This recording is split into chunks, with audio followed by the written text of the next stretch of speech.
Dear Ishwar, can one be in love with another through the soul, the mind and the body without creating an attachment? Namaste. Love is always from the soul. Whoever you love from the soul. Love originates in the soul. It does not originate in the mind, does not originate in the senses, does not originate in the body. Any time you feel love for anybody, it's coming from the soul. So love is always from the soul. But the commentary the mind makes upon the experience of love is from the mind. You are in love, you say, that was intense experience. Now that's the mind's comment. The experience was not. The experience was spiritual, from the soul. But your comments can be good and helpful because they can encourage us to have more experience, or they can destroy the experience by expressing doubt. I had that strong feeling, I'm not sure if it is just imaginary. I don't know if I can trust that. Well, there you have destroyed the experience. Mutual love between people, when you see one person loving another, and a doubt arises. I am loving that person so much. Does he or she also love me? The second question, which is of the mind, takes away from the power of that love which just arose intuitively, automatically. Therefore, love is always of the soul. And the mind and body react to that, follow up on that, sometimes usefully, sometimes enhancing it, sometimes destroying it. When we say we love somebody, and this is a statement we make, it's not an experience. Experience is sudden, at once. The experience has no time or duration in it. Just like intuition, when you get an intuitive flash, when you get a gut feeling suddenly, it does not involve time. It's not that over 2 seconds you found out. Thoughts are all in time. It takes a few seconds, few minutes to think over something. But intuitive is instantaneous. So is love. Love is an instantaneous experience which you get with people. And then once you have that experience, all further comment and talk about it is of the mind. So when we want to say, do we have love for somebody, and we talk about it, and we start saying, I love you, that's a mental statement. All language after that is a mental statement. But when you express your love only in these terms, I love you, it's an ego trip. It's an ego trip of the I. Because I love you is almost like I am giving you something with an expectation. That I love you, I am expecting you to love me too. And therefore, the I is in greater dominance in that statement than you. Therefore, supposing the response is not positive, that so-called I love you doesn't remain anymore I love you.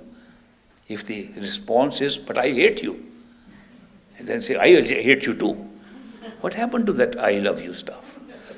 So most of the time, when we are talking of I love you, I hate this, I do this, this I is almost always the face of the ego. The ego is an obstacle to our spiritual growth. The reason being that the ego separates you from everybody, including God. When you say I, you're separating yourself. You're isolating yourself. By using the word I and experiencing the I as a separate being, you are isolating yourself from everything. And that's not spiritual, that's mental. And that is what ego does to us. It's very difficult to control ego. They say on spiritual path, during these exercises, there are 5 problems that we have to handle. Ego is one of them. Of course, anger is another one. Lust is another one. Greed is another one. Possessiveness is another one. All these problems we have, they are tackled through spirituality, through spiritual path. Gradually they fall off. Ego is the last one to fall off. How do we handle ego? Some people try to handle it as if it is merely a matter of what you say. And a person who says, I will never use ego, and he will use his name. I had a assistant once working for me. He said, I found a solution to the problem of ego. I said, how did you find it? He said, I don't use the word I. I said, what's your name? My name is Jack. I said, talk to me. He said, Jack wants to go there. Jack wants to do this for you. Instead of I, he put Jack. He's not taking care of ego. It's just a transposition of one word for another. Then some people think that merely because we can suppress our ego, fight our ego, push it down, and not try to be haughty or try to be arrogant, we are taking care of ego. And they talk like this, I am very humble man. A terrible ego. It is worse than a man who says, I am the greatest man. We can tell him you are not. But a man who says, I am a very humble man, you can't say anything to him.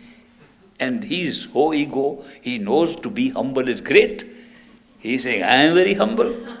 And he is not defeating his ego. The problem of ego has been discussed. Home, which we call ego in Hindi, has been discussed so extensively that how do we tackle it? The answer given by the mystics and the masters is that do not try to suppress your ego, do not try to defeat it, do not try to demean it, do not try to weaken it, but enhance it to totality. Don't say I. Think it's the universe. Some people have started using the word the universe is doing this. If you have a perfect living master, a good way is to think he is the doer of all things. If you don't have a master, think that the God creator is the doer of all things.